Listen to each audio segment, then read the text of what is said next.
My name is Martin Bushman, many of you are my descendants. Here is a very brief story about me and my family. And some of our experiences.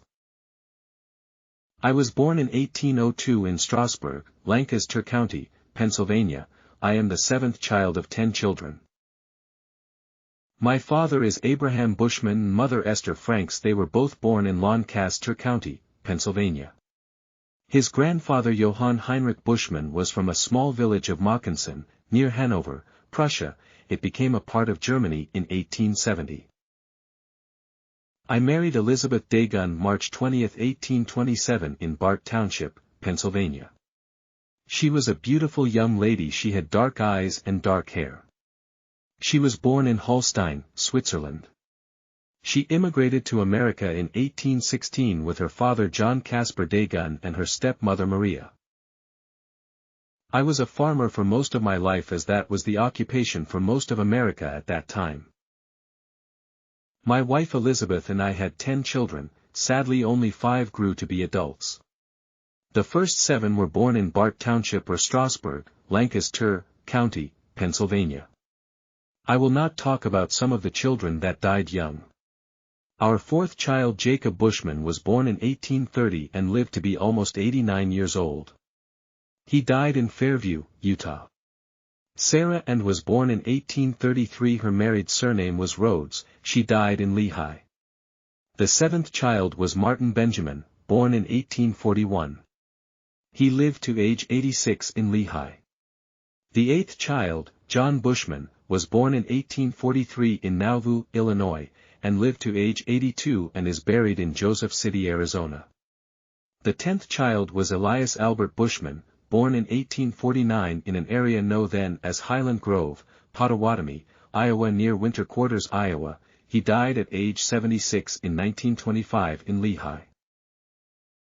Elizabeth and I heard about the gospel of Jesus Christ. We were taught by elders Elisha Davis and Henry Dean. We embraced and accepted the gospel. We were sad that we were the only ones of our immediate family that joined the church.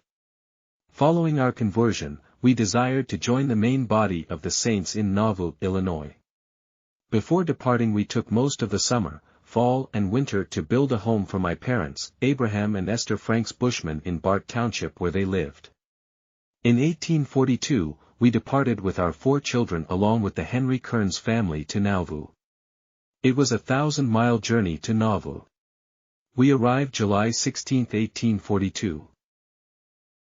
We lived in Illinois for 4 years. The first 2 years were peaceful. However, it became apparent to all of the members of the church that due to religious persecutions of the saints, that we all needed to leave, especially after Joseph Smith the prophet and his brother Hiram were murdered by an angry mob on June 27, 1844 in Carthage, Illinois.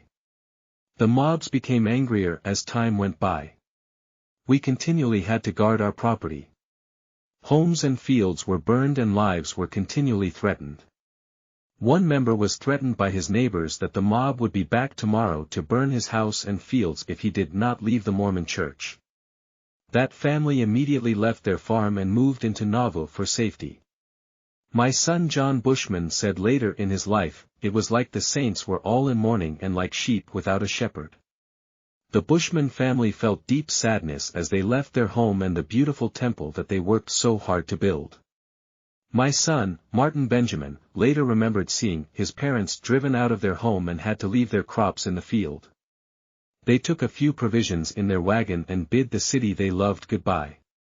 Before leaving, we took our 6 children into the Nauvoo temple. All of the children remember seeing the baptismal font sitting on the backs of 12 oxen and the beautiful building.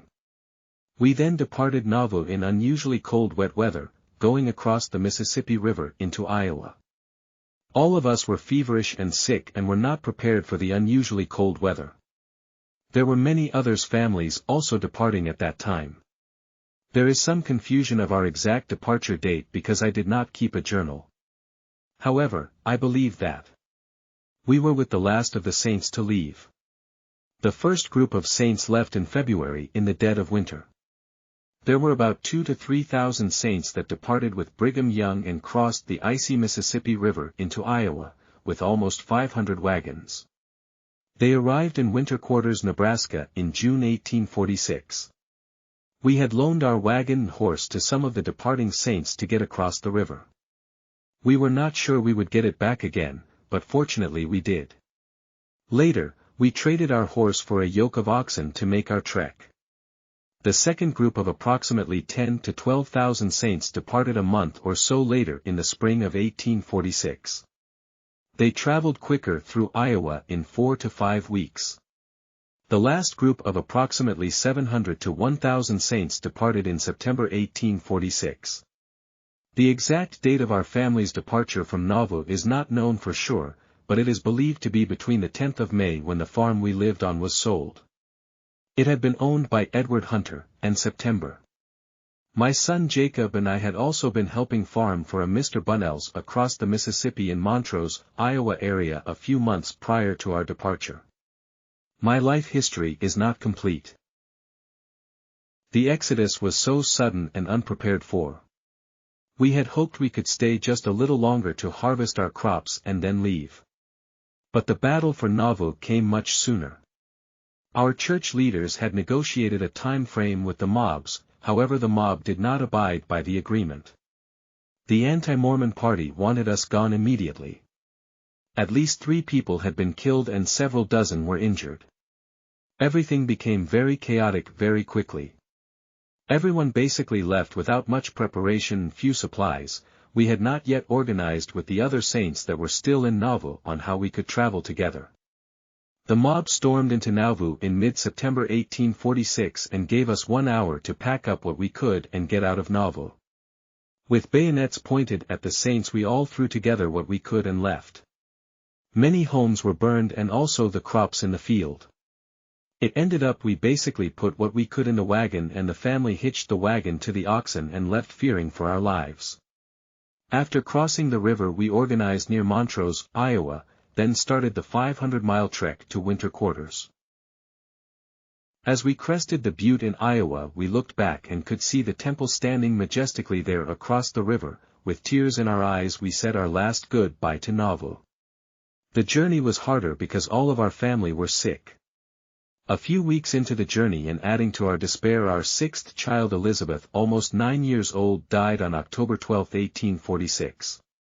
Our 16-year-old son Jacob stayed up most of the night getting things ready for her burial early the next morning. A week later the baby Hetty died. She was 11 months old, a blanket was wrapped around her and she was placed in the ground without a coffin. This was traumatic for the entire family. When the first shovel of dirt was placed over Hetty, we all wondered, would 3-year-old John, who was ill, be the next to die? Our prayers were answered and he lived to be almost 83. My family traveled with other families and finally reached western Iowa. We would be sure to be prepared for the next leg of the trek to the Salt Lake Valley. We stayed in Highland Grove, Pottawatomie, Iowa, for 4 years.